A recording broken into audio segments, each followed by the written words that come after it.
Morning, Randy. How are you? Good. It's been a furious and fast January, and now we're into February, and we're almost halfway Yeah, there. yeah, And it's going by quick. I know you've been on the road doing some honor bands, and we've all been working with groups. And it's one of the things that seems to come up a lot um, is what can we do to make our groups better? Or there's an opportunity this summer to do that in the Marching Arts Institute, which is going to be a part of Summer Institute. It's taking place at Bethel University on June 15th, the evening of June 15th through Friday, June 17th. And we've got a world-class marching arts faculty, and we're going to have a live in-person lab marching band to work with. And we're going to talk about rehearsal processes and how to get better.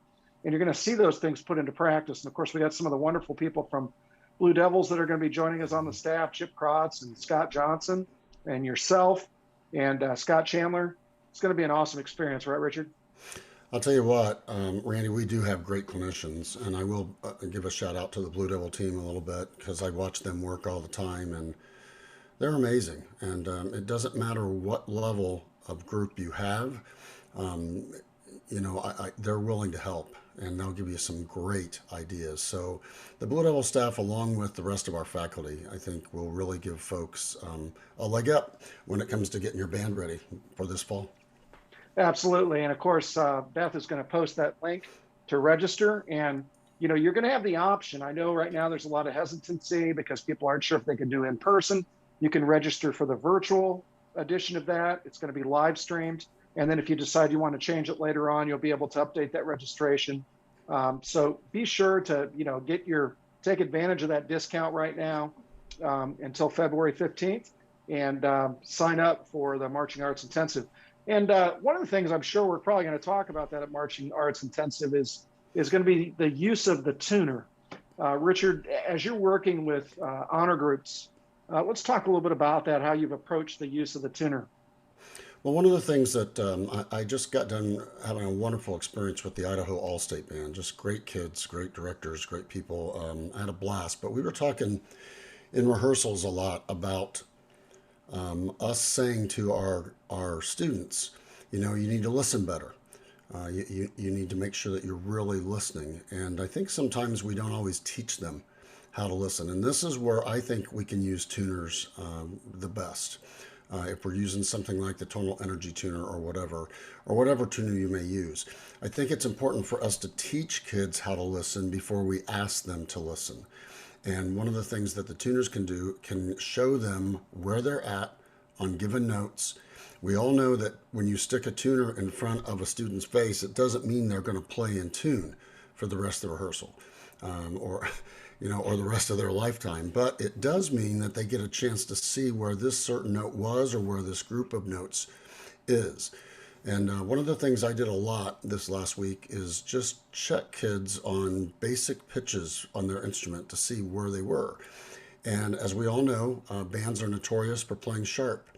And as we started bringing that pitch down, the sound of the band just got better and better and better. And the kids started realizing that they had been hearing things sharp. And so to have those tuners in front of those faces occasionally I think is important because they have to know, they have to hear what in tune is, whether it's 440, 442, however you tune, they have to hear what it is. And then they have to hear how to relate it to other people. And, of course, the listening side to side. But I also really push the listening back, listening to low, an instrument that's lower than you as well to help with tuning. And that really made a difference. But I did use the tuner a lot this week. And some directors asked me about it and said, man, even when people were playing pieces, sections were playing parts of pieces, you had tuners up in front of them. And I'm like, I want them to see where they are because some of them just can't quite hear it yet. And when they see it and they hear the difference, then they're learning visually, they're learning orally, and then it's easier for those kids, I think, to put things together and really start to listen correctly. So it's really important, as always, for us to tell our kids to listen, but I think we also have to teach them how to listen and teach them what good intonation is. And that's where tuners can really help, I think. Absolutely. And, a lot of people don't realize we're kind of pre-programmed to hear that, equal temperament from a piano or whatever. And That's so we right. do tend to play a little bit sharper as musicians. The other piece of that too is just learning to sing. I know with my community band, we sing all the time, the beginning of every rehearsal. And it really does help with bringing down pitch and helping them understand. And I was recently in an experience for a gig where there was a vocalist, and the trombone player looked back at me and said, "Hey, she's singing really flat." And we were finding, we're having to make adjustments, and it was really good to know that it wasn't just us, because I was having to adjust more than I've ever had to adjust before. And it helps her know too that, yeah, you're singing a little flat, maybe the piano's out of tune, so we kind of figured it out. But just having that awareness, it starts with the awareness, right, Richard? Right, and let me.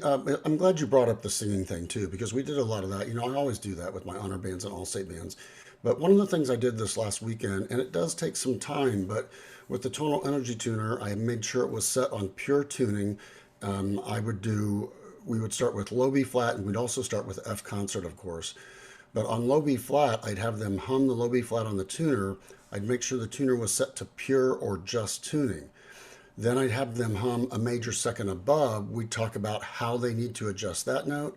Then I'd have them hum along with the tuner a major third, how they need to lower that pitch, et cetera, the fourth, all the way up to the fifth. And so we do these mini scales from B flat and from F, but I'd make them sing them with the tuner set on just tuning. So they're hearing what the pitches should actually be.